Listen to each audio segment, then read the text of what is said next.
So I am just so privileged and so grateful to spend my Thursday morning with all of you. And we've been going through our series on Flourish. Have you been enjoying this series so far? More than enjoying, I hope you've been learning and applying it also. Very important. So allow me to, I've been introduced earlier, but it would be nice if there are photos, right? So I'll just show you a photo of our family picture. So that's my husband. We've been married for 5 wonderful years already. We are shepherding the singles ministry here in CCF, and we are praying for more years to be happily married and content in the Lord. And also, we have two babies. It's not what you think. We have two baby cats whom we really love so much. So that's Lucy and Lemon. Because I love them, they deserve a spotlight here also. Yeah, so those two are our pets. I know that we've done a recap of the commandments already, but is it okay if we go through them just quickly once again with the life application? Is that okay, ladies? All right. So before we start on the ninth and 10th commandment, let's just do a quick recap of the first eight. Okay, the first one is, you shall have no other gods before me. Meaning, we are to worship the only one true God, and that is God Himself. You shall not make for yourself an idol. Meaning, we don't create or we don't substitute the Lord for other idols in our hearts. We avoid that. We avoid substituting God with anything else in our hearts. You shall not take the name of the Lord your God in vain. That means we don't use the name of the Lord carelessly, right? And we treat it with utmost respect. Remember the Sabbath day and keep it holy. I hope you've been spending a day to rest and worship God. No? And we honor the Sabbath day and keep it holy.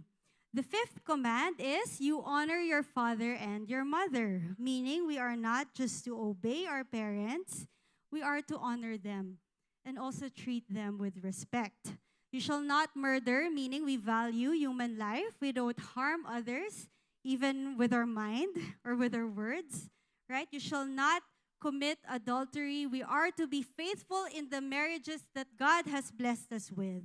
And the eighth commandment is, you shall not steal, meaning you don't take what belongs to others, and you respect their property and their rights. That being said, we are down to our last two commandments. Hence the title of our talk today, In Truth and Contentment. Flourish in truth and contentment. Can you say that with me?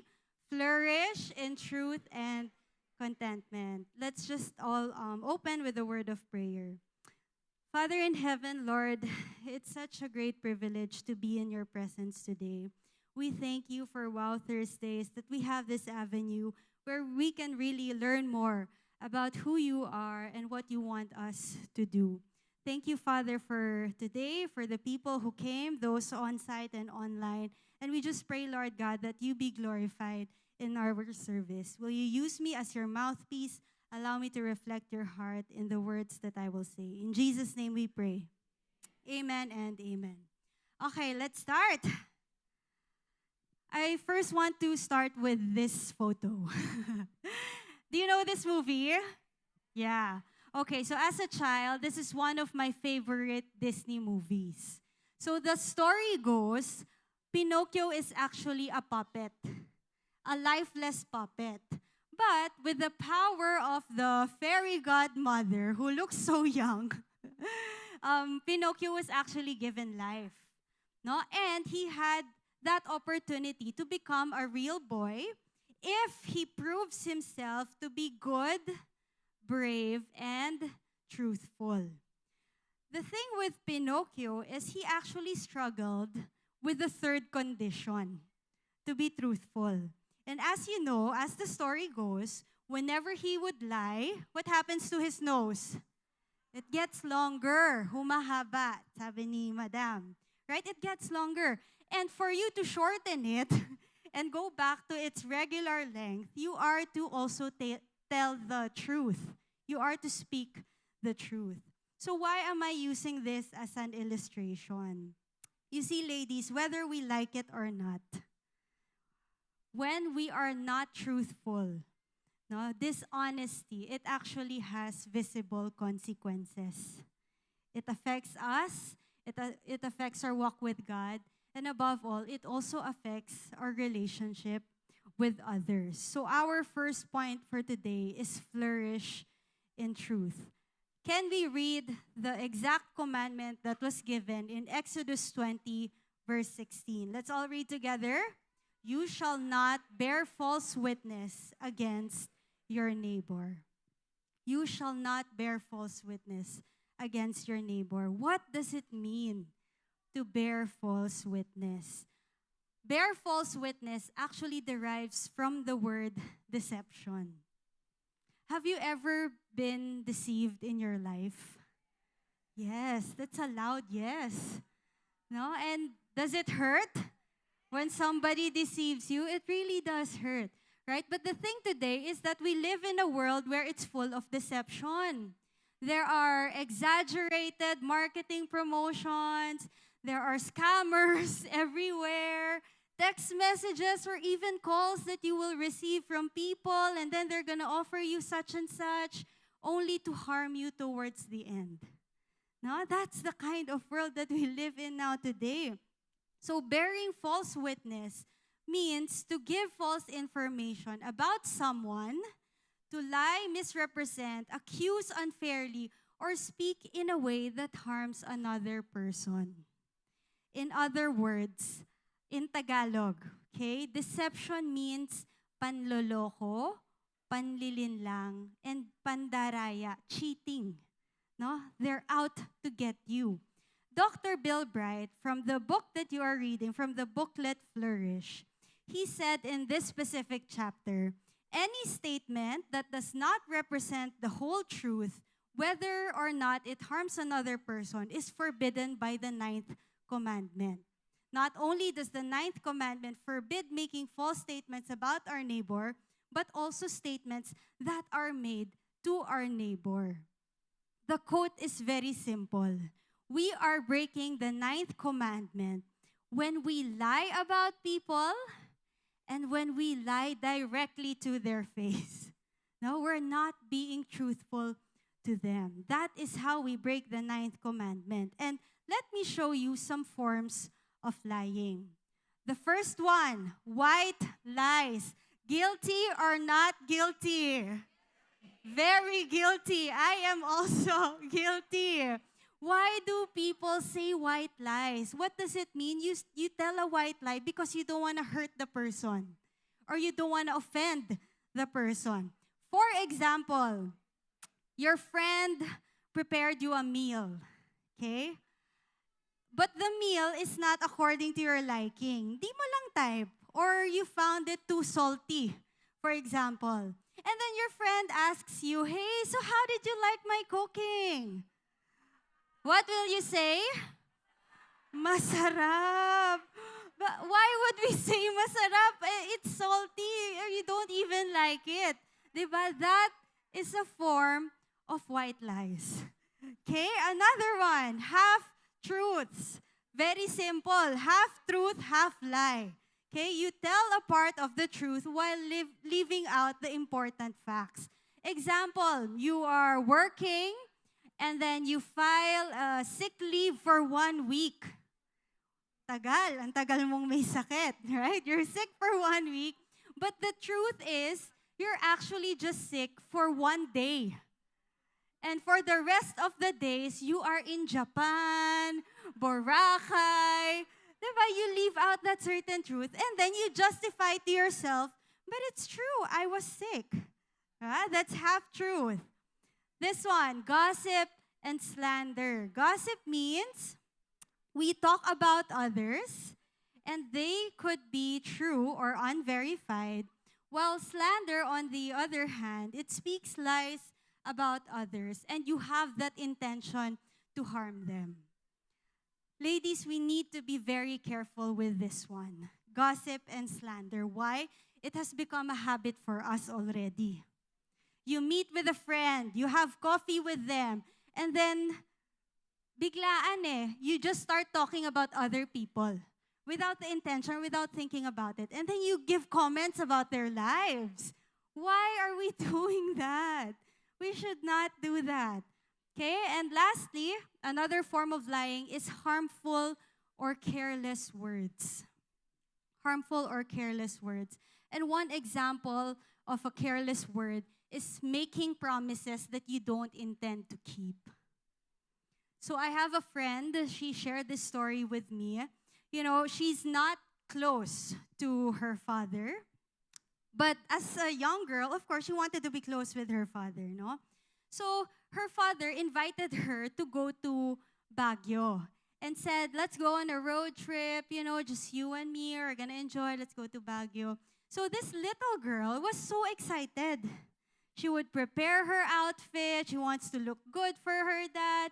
And then when that day came that they were supposed to go on a road trip, the father came home and you know what the father said? He was actually surprised that the girl was dolled up. Oh, where are you going? The father forgot about the promise. But you know, it sounds funny, but it actually breaks a child's heart. When we say something, even to a friend, when we say something and we have no intention of keeping it. So our words matter, ladies. You be careful with what you say. And when you say it, you have to mean it. So think first before you speak. Okay, I'd like to give another example from the Bible, no, about bearing false witness, found in Matthew 26:59 to 61. So the context behind these verses is that Jesus himself was falsely accused by those around him. This was during his trial. The chief priests and elders accused him to justify his death. The verses read, now the chief priests and the whole council kept trying to obtain false witness against Jesus so that they might put him to death. Okay, they did not find any, even though many false witnesses came forward. But later on, two came forward and said, this man stated, I am able to destroy the temple of God and to rebuild it in 3 days. When a story is shared to you, you verify facts, right? You need to know. You need to make sure that what they are saying is actually true. So let's see if this is what Jesus said. Take note of the words that I highlighted. He said, this man stated, I am able to destroy the temple of God. But when you find it in John 2:19, that's not what Jesus said. Jesus actually said, destroy this temple, and in 3 days, I will raise it up. So the key difference here, ladies, is that Jesus, he was talking about his body when he said that he will destroy this temple. Or he didn't even say he will do it. He just simply said, destroy this temple. And in 3 days, which he was talking about his resurrection, I will raise it up. But the people, what did they do? No, they twisted it. They were maligning Jesus, misconstruing what he was saying to make it sound like he was actually threatening the physical temple. What is the lesson here? No, bearing false witness can lead to serious injustice if we are not careful. According to Dr. Bill Bright, these are some reasons why people lie. They lie to be liked or accepted. You make up stories so that you will sound cool and then people will like you. Diba? Even though you don't really like what they're interested in. No? Another is to avoid punishment or responsibility. Meaning you did something wrong and then you don't want to be accountable to your actions, so you will lie to get away from it. This one is tricky. You lie out of self-deception or denial. Did you know that the more that you lie to yourself, eventually your lie becomes the truth? You distort the truth because you don't want to accept the real truth. And oftentimes, truth hurts. Right? It hurts. But because we don't want to accept it, we will make a fool out of ourselves by believing something, by twisting it, and then making it acceptable to ourselves. Huh? I also have my my personal story of my lies that caught up with me. This is me as a 10-year-old child. Okay, thank you. Pretty down, thank you. So this girl, she looks so innocent, no? Mukhang good girl. But the truth is, this photo was taken on my birthday. And there's a story behind that photo. No? Months before, I'm in class, I talked to my friends, and I told them, hey, it's my birthday soon. Okay? I'm gonna celebrate my birthday. Do you wanna come? Sabi ko. So my friends, they were so excited. This is about 6 to 10 of them. Okay? And then I invited them. I said, you wanna go to Enchanted Kingdom with me? Enchanted Kingdom. Wow, it was very expensive even until today. So I told them, okay, let's go to Enchanted Kingdom and then let's meet at this place, this day. And then they found me cool afterwards. I felt like I belong to this barkada. But the thing is, when it was time for us to meet already, they were all there in the meeting spot. Where was I?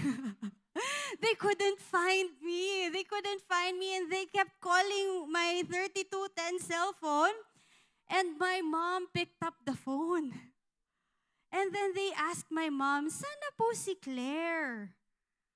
Guess what? My mom had no idea that I made a party for myself in Enchanted Kingdom. I was so scared as in I didn't want to get out of bed. And then, my mom, I praise the Lord for my mom. She's here, by the way. She actually let me have that party. See? Ang saya pa niya, oh. Nakasmile pa yan. So, it was only by the grace of God that I actually had to show up to my friends. But, okay, there was discipline also. And this story actually left a mark. And I told myself, I'm never gonna do this again. I don't like the feeling. I hate the feeling. And what's worse, I hurt my mom. She had to shell out money for a party she didn't even plan for. Right? So talking about consequences, here are some consequences of lying. Number one, it has eternal impact. Do you know the word or the saying, liars go to hell?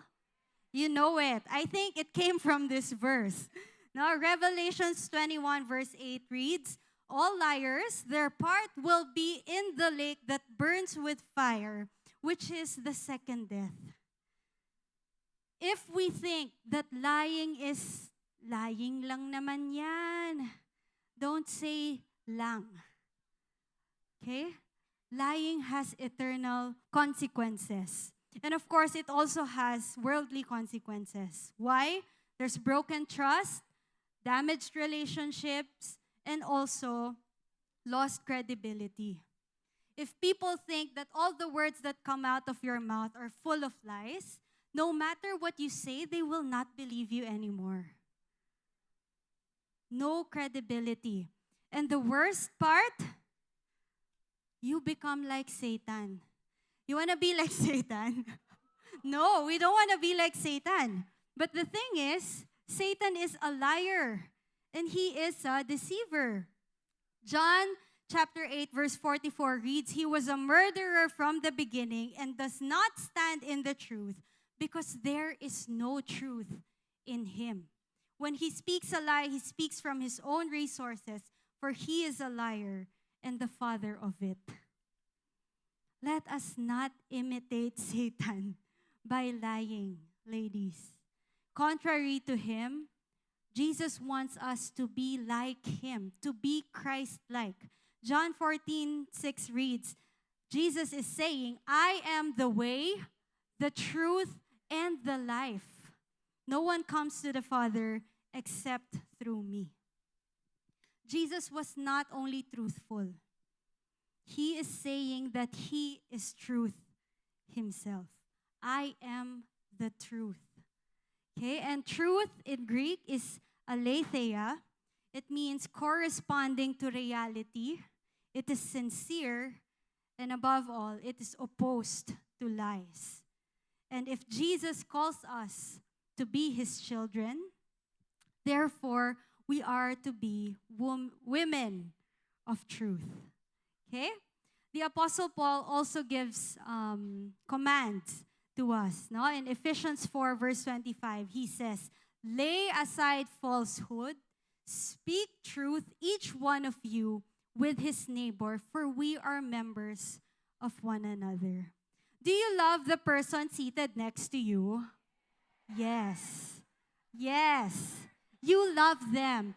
Do you love Wow Thursdays? Yes. Therefore, because we are one body and we love each other, let us not lie to one another. Diba? Lay aside the falsehood, women, because we are members of one another. This is the body of Jesus Christ. And lying, telling lies about one another, it's breaking the community. It causes harm to the body. He also said here in verse 29, let no unwholesome word proceed from your mouth, but only such a word as is good for edification. There's a purpose why you say it, for edification. Timing is important according to the need of the moment, so that it will give grace to those who hear. Okay, reflect on these passages, ladies, because our words, they're very powerful. The Bible also says that the tongue is just a small part of your body, but the impact of it is great. Many people, there are many strained relationships because of the words that we say. So watch your words. Okay, John MacArthur said, truth is the foundation of all godly living. Without truth, faith cannot flourish. So let us be women who flourishes in their faith by being truthful. Do we have lawyers in the house? Any lawyers here? Oh, we have some there. Hello, attorney. Okay. So, when we witness in court, diba, we say such a statement. I swear to tell the truth, the whole truth, nothing but the truth, so help me God. Diba? They say this because they need to make sure that what they are saying is actually true. Can I invite everybody to make the same commitment to the Lord today? Can we do that, ladies? Okay, do you have your Bibles with you? Your Bibles with you. So this is the practice that we will do. Okay, put your left hand on top of your Bible. If it's an app, then just use your phone. And then can you put your right hand up? Okay, and then let's all read the statement together. Okay, in 3, 2, 1, go.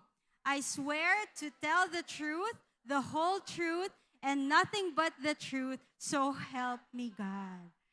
Okay, so the Lord saw your commitment to Him today. Okay, and when you are tempted one day to tell a white lie or tell a half-truth, remember your commitment. Lagot ka kay Lord. Okay, so that ends our first point. Our first point, once again, is flourish in truth. Now we move on to the second point. Flourish in contentment. Can we all read Exodus 20:17 together? Shall not covet your neighbor's wife, or anything that belongs to your neighbor. This is the final and the 10th commandment. No, you shall not covet. You shall not covet. Ulit-ulit in this verse. What does it mean first to covet? Coveting, the Greek word for this is epithemeo, which means an intense longing or craving. Do you think, ladies, it's wrong to have a desire? No, it's not wrong to have a desire. No? A healthy desire is, for example, a close friend of yours bought their house, you're happy for them, it's a milestone for them, you rejoice with them, and then you also pray, Lord, one day can I also have my house? If this is according to your will. And then you surrender it to the Lord. Now, that is a healthy desire. It becomes unhealthy when you start saying, I want what's yours. I want what's yours. And it also becomes unhealthy when you start questioning, why do they have it and not me? No? Bakit siya in Tagalog? Why her? I'm more accomplished. I'm more this. I'm more that. I'm a Christian. She's not. Diba? You start to become bitter. And because you start comparing, you start saying this statement in your heart, whether you say it verbally or not. No, what God has given me is not enough. You start looking at things that are not there, and then you forget to be grateful for the things that God has already given you. So coveting distorts our priorities, turning hearts and minds away from God and toward worldly lusts. So the root cause of covetousness is actually greed. It blinds us and allows us to forget that Jesus is our provider, that God is our provider. The danger in coveting is that it is the root of many other sins. For example, coveting leads you to lying. You lie to get it. You try and justify why you need this specific thing. But in reality, the truth is you don't. But your mind will start justifying, no, I need this because this. Right? And then you start to believe it. Coveting leads to stealing. A commandment said, you shall not steal. No? But because you are controlled by that strong desire to get that, even if you don't have the means, you end up stealing. And coveting also leads to bitterness and broken relationships. Why? Because you're not happy for people anymore. You're not happy when they're successful. When they get something, a blessing from the Lord, you don't rejoice with them anymore. Instead, you look to yourself and say, ako, I don't have that. I don't have this. I don't have this. And then you're angry na at the person. Huh? I read an article as I was preparing for this message. The title is Social Media Creates Unhappiness by Promoting Materialism. This is written by Dr. Bill Sullivan from Psychology Today. And to summarize, he just showed me 3 points. I'll show it to you also. First, social media increases materialism, meaning you get that drive to accumulate and then eventually you flaunt what you have online. Diba? Have you ever tried that you're just scrolling, and then you see somebody in Japan, in Korea, in Paris, and then you find yourself going to an airline, and then you're finding flights already. Diba? You didn't even pray before you pay, or you didn't even seek the Lord. Lord, can I also go here? Diba? And then people, because they just like to post, they'll post it online. And then you are enticed to do the same thing. It also increases comparisons. No? People post online and they only post the good things. Do you agree?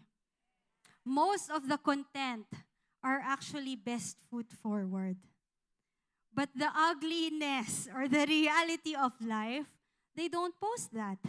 And to us, if we're not careful, we can keep looking at other people's lives and then we forget that, oo nga, this is just their best side.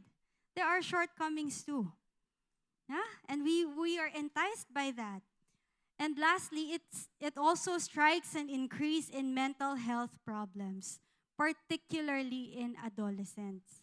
Why? Because the materialistic mindset fosters attitudes of competition, envy, and also greed. Here are some examples of coveting. So just make sure that when you use your social media, you guard your heart also. Okay, ladies? Examples of coveting. Number one, wanting someone else's job, success, or ministry role. Okay, you make a plan to get rid of this person. Sobrang evil because you want their job, right? Another is being unhappy until you have the same house, clothes, phone, or car as someone else. Your happiness is attached to a thing. Imagine that. That's very dangerous. Wanting another person's spouse or relationship. You know, while I was doing this, I realized, what is the Tagalog of mistress? Kabet. Did you notice? Kabet? Covet. I think it came from that word. Diba? We are to respect the relationship of other people and don't be a third party. I think we've tackled that here in this series also. Jealousy over another person's beauty, talents, or influence, right? It's okay to appreciate beauty, but when you start looking down on yourself because you're not as pretty as this, hello, may I remind you, God created you and that you are beautiful. Diba? So let's be content with the body that God has blessed us with. Comparing yourself on social media, as I've stated already earlier, thinking I'd be happy if I had their life. And lastly, wanting more money or possessions simply because others have them. Luke 12:15 reminds us. He said to them, "Beware and be on your guard against every form of greed, for not even when one has an abundance does his life consist of his possessions." Sometimes when I read passages in my quiet time, I go to the Tagalog version because I want it to stick all the more in my native language. Is it okay if I just read it in Tagalog? The English version is there anyway. So, the MBTAG version reads, "At sinabi niya sa kanilang lahat, mag-ingat kayo sa lahat ng uri ng kasakiman, sapagkat ang buhay ng tao ay wala sa dami ng kanyang kayamanan." It's heavier, no? Yeah, so you can do that also when you do your quiet time. But the reminder here, ladies, is that when we were born into this world, we came with nothing. And we will also perish in this world with nothing. So our worth should not be attached to the things that we have or we don't have. Because even without all those, the worth of our lives is that Jesus Christ died on the cross for you and for me, with or without your possessions. That is the worth. That is our worth in Christ. I'd like to share a story. 2 years ago, Paul and I, we desired to have our faith home, as we call it. That's not the house, ha? Example, picture only. So we were praying, we were talking to people, justifying na we should start young because every year the price increases. And then we also said it would be good. Our D group can stay there. We have space for people. It will be like a house church. We justified everything na. And all of the reasons, are they bad? They're not bad. Diba? They're good naman. But because this is a major decision Now, there is wisdom when you talk to your godly mentors. Okay, so we talked to three people, and two out of those three actually said, yeah, go for it. Start them young. It's for your family, it's for the future. Go ahead. But my husband and I, we have one godparent. Now, and his principle is this: if I do not have the money to buy it in cash, I will not buy it. That's his stand. That's for him. Okay, so we went out on a date with him. I even told my husband, let's not tell him anymore because we know his stand already. But for some weird reason, I just blurted it out over dinner. So my ninong, he challenged me with three questions. Okay, the first one is he said, Claire, don't you have a house of your own already? So I told him, yeah, Tito, we live in a condo, but it might be too small for the future, and we want to bring our D group there. And then second question, he said, okay, but isn't CCF allowing you to do D group in the cafeteria with aircon? I said, yeah. And then he said, it's free. And then parking is also free. So thank you, Lord, for CCF. But I still kept justifying. I said, what if I have a baby na? No, I want a house for our future family. And then third question, he said, okay, you need it. I don't contest to what you're saying. But do you need it now? He said, do you need it now? And then he continues. He said, why are you taking away the peace that you have each and every day, knowing full well that you do not have a debt to pay for the next 20 and 25 years? So I am so grateful for that mentor of mine. And I realized what I have, it's more than enough. We stay in our condominium that God has provided for us, and then I'm neglecting it lang. Diba? Because of this encounter, the Lord taught me, Claire, you should be thankful. Because what you have is what other people are actually praying for. And I gave it to you. And you're not thankful. Diba? Not nice. Not a good heart posture. Another one is, so after that encounter with my ninong, okay, we were content with the house that we have. So nawala yung desire. I didn't desire it anymore. But this is one desire that I've shared to you also before. Okay, this is one desire that is not going away. And 2 years ago, I was crying to the Lord. I was telling God, Lord, we keep coming up with baby shower, gender reveal, child dedication for our D group. In fact, I have 11 godchildren in our own discipleship group, okay? And I asked the Lord, while I am genuinely happy for the ladies under me who are multiplying biologically, I asked him this question. I said, Lord, when will it be my turn? And as I was crying to the Lord, He led me to write this poem 2 years ago. Okay, is it okay if I read it to you? To the one for whom childbearing is hard, to the one who feels weary, bruised, and scarred, to the one who has waited with hope wearing thin, to the one who has wondered, will I ever win? To the one who cries out, Lord, when will it be my turn? Whose heart aches deeply, whose prayers still burn. My dear sister, the Lord sees your tears. He holds your pain and quiets your fears. Perhaps you've heard many say, in God's perfect time, enjoy the season, everything will be fine. While these words may hold a truth so deep, what comforts me most, what I truly keep. God is good and will always remain, His faithfulness steadfast through joy and through pain. If this is the path He has chosen for me, I'll walk it with grace, as hard as it be. If this is my lot, then Lord, I am content. For your plans are perfect. Your love heaven sent.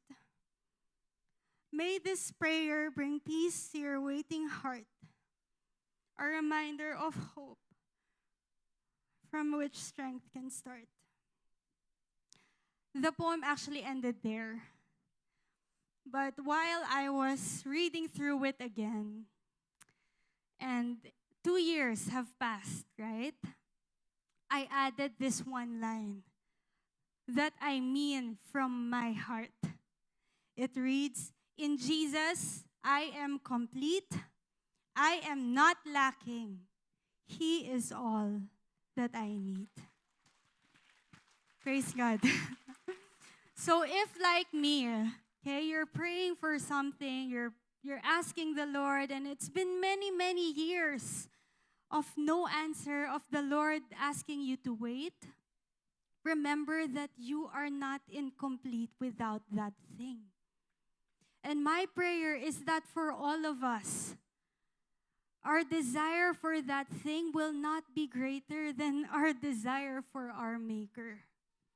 Because Jesus Christ is our missing piece. He is our missing piece. I like what Reverend Edmund Chan said. Even if you have everything in the world and you don't have God, you actually have nothing. But contrary to that, if you have God and God alone and nothing else, you already have everything. We have everything in Jesus Christ. So ladies, as I end, may this be a reminder to all of us. Hebrews 13:5, make sure that your character is free from the love of money, being content with what you have. For He Himself said, I will never desert you, nor will I ever forsake you. And let's keep in mind that, God is glorified whenever we come to Him. What if He enjoys that you're praying for this and you're bringing it to Him, you're surrendering it to Him, and He just enjoys your complete dependence on Him every single day? If you think about it that way, I would say, Lord, don't give it na lang. Don't give it na lang. Because if this is making me so intimate with you, I'd rather wait forever and just journey with you and enjoy this process with you. So ladies, instead of asking, why don't I have what they have? Let us all together say, Lord, thank you for what you've already blessed me with. Ladies, women of worth, be grateful and be content. As I close, praise the Lord. Let's give the glory to Him. So the title of our topic for today is Flourish in Truth and Contentment. Okay, I would like us to end with a song. I asked my dear friend, Kenna, to come up here. You can stand up and worship, or you can just sit down, close your eyes, meditate on the words. But I want us to feel the song and make it our worship to the Lord.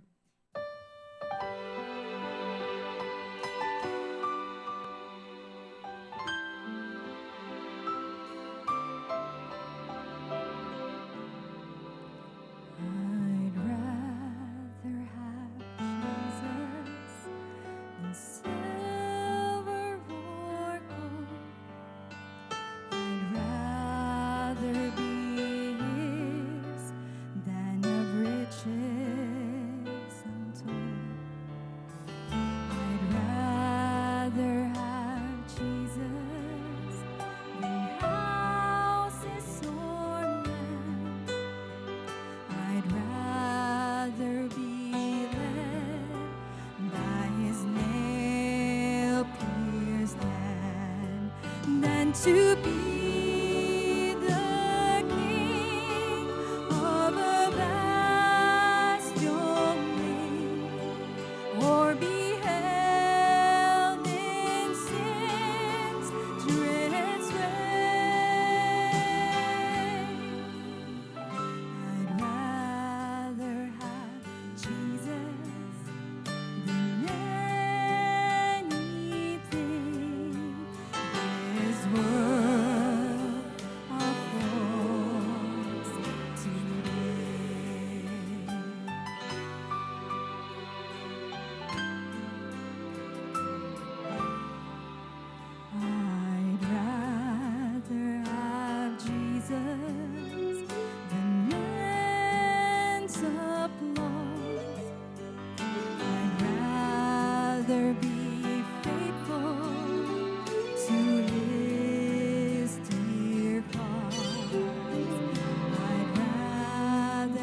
Father in heaven,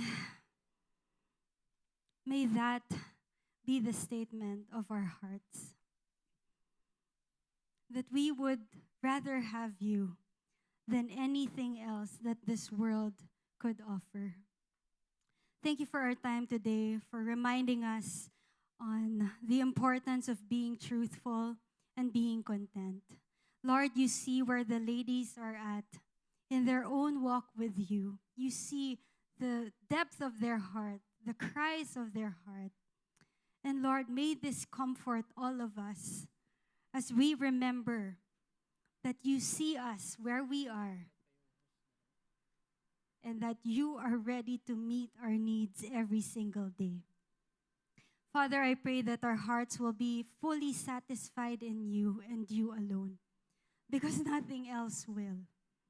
And our prayer, Father God, is that our desire for you will be the strongest. May nothing compete to your lordship in our lives. And all of God's people say, amen and amen. Thank you, everyone.